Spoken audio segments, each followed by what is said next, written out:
Hey, these are Toshi's training videos, and we want to go through today and talk about primary tension. It is imperative that small groups overcome primary tension, and that's what we'll be talking about in this video. As a leader of a small group, either if you're a designated leader or if you're a leader that emerged within the group, it's important to overcome primary tension. We're going to be answering these two simple questions. What is primary tension and how do we reduce it within our group? So without any further ado, let's dig into the content today. Before we get into how we reduce primary tension, it's important for us to understand what is primary tension for us to overcome it. So primary tension can be described as it is the social unease and unsettling that a new group has once they come together and meet for the first time, maybe even the first few times.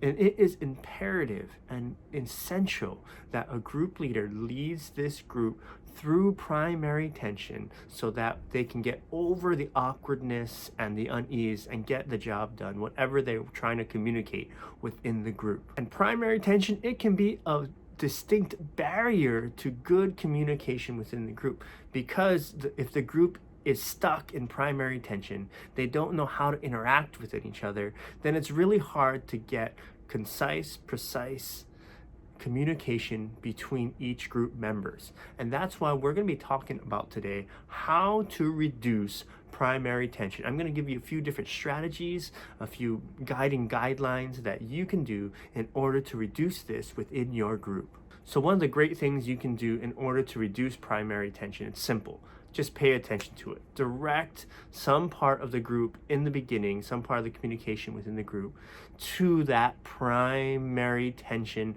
of the group. So for example, you come into the group and you say, hey guys, I know that we don't really know each other, but I think we can get together as this group and we can start anew and get to know each other. And so what you're doing with that is you're acknowledging the fact that there is primary tension within the group.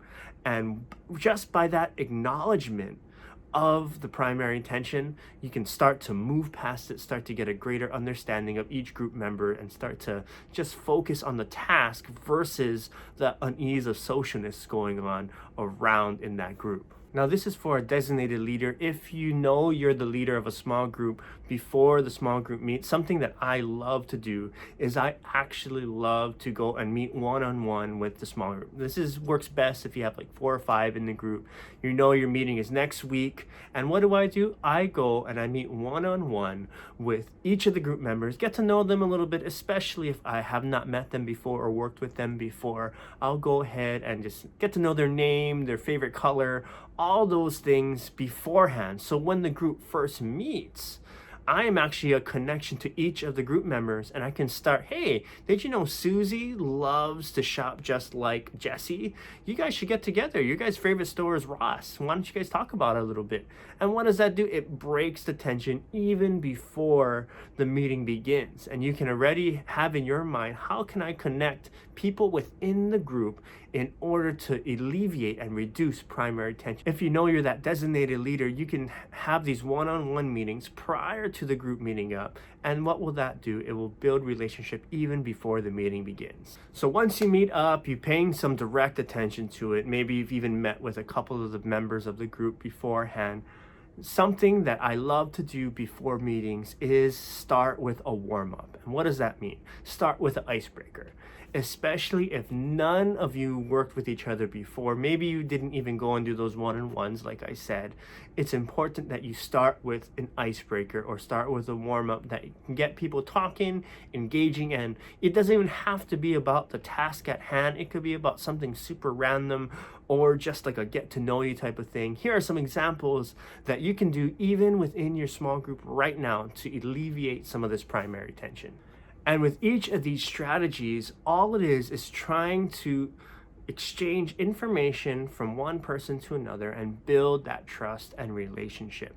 Once that trust is built, you no longer have to do icebreakers or you don't have to do it as long at the beginning of each meeting. And so here's one of them that I love that's real simple. It's kind of corny, it's overused, but it's very effective. And do like a name tic-tac-toe type of game, a get to know you tic-tac-toe type of thing. This is where you have a grid of things like travel to China, loves dogs, and you put them all in random parts of this grid, and you allow the group to then interact with each other and say, hey, Jesse, do you love dogs? Oh, you do? Okay, can you sign my grid right here saying that you love dogs? And you go to the next person. You can make it even competitive if you want to, see who your type A personalities are in the group, and just put a time limit on it.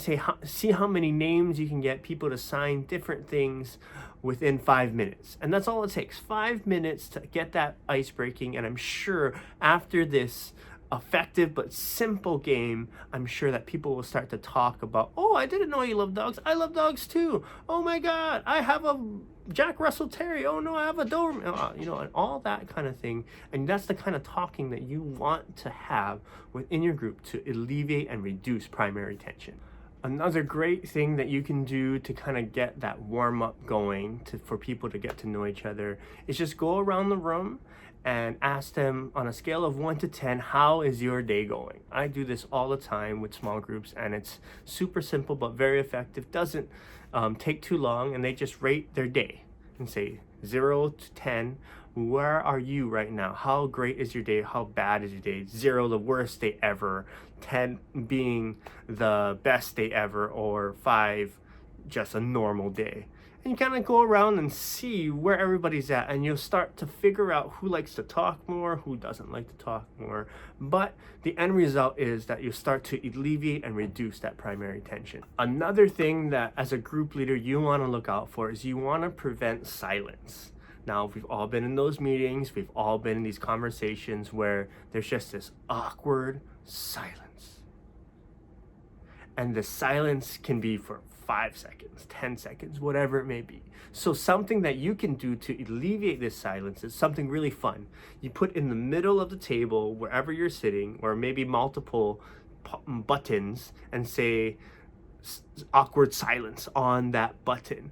And so what happens when there's silence in the beginning of the meeting, maybe the first 10 minutes we're trying to get a discussion going or something to talk about, and there's this awkward cricket silence going on. If someone realizes that for the first 5 seconds, they press the button, awkward silence, and they say, awkward silence. And then what do? They shout out something fun, maybe their favorite ice cream for the day or their whatever. And if somebody does that, they get a point. And if they can, and you can make it a competition where if there's like 10 awkward silences and whoever gets the most pressing of the button will automatically get some kind of reward at the end of the meeting. Something small. It could just be a gold star. It doesn't have to cost anything. But what does that do? When they press that awkward silence button and say, my favorite thing is ice cream, or my favorite thing is baseball, and they share something about themselves, it breaks the silence, but at the same time, they're offering up information voluntarily to break the awkward silence, but also build trust, maybe even get a couple laugh and jokes in there as well too. And you're going to start moving and reducing that primary tension in your group and start moving on to what the task and the goals are at hand. Well, that's all we had today. A quick review. What is primary tension? The primary tension within a group usually happens when these new group members do not know each other and have social unease within the group. Now, how do we overcome it? We overcome primary tension by first addressing it directly. Don't ignore it. That could be one of the worst things that you can do, is ignore primary tension. Second thing is start to exchange information, start to facilitate the exchange of information between group members. Now you can do that personally, one-on-one, or you can use laughter, you can use jokes, you can use stories, you can use other icebreakers in order to have these team members start exchanging these information, start to build that trust. And lastly, you can have these, once they start to build norms, build trust between each other, now they can start sharing their feelings openly. And that only can happen once they get past a little bit about that social needs, but maybe not be there yet where they're fully comfortable. That is the bridge, that they can be in a place that is safe to share what they want.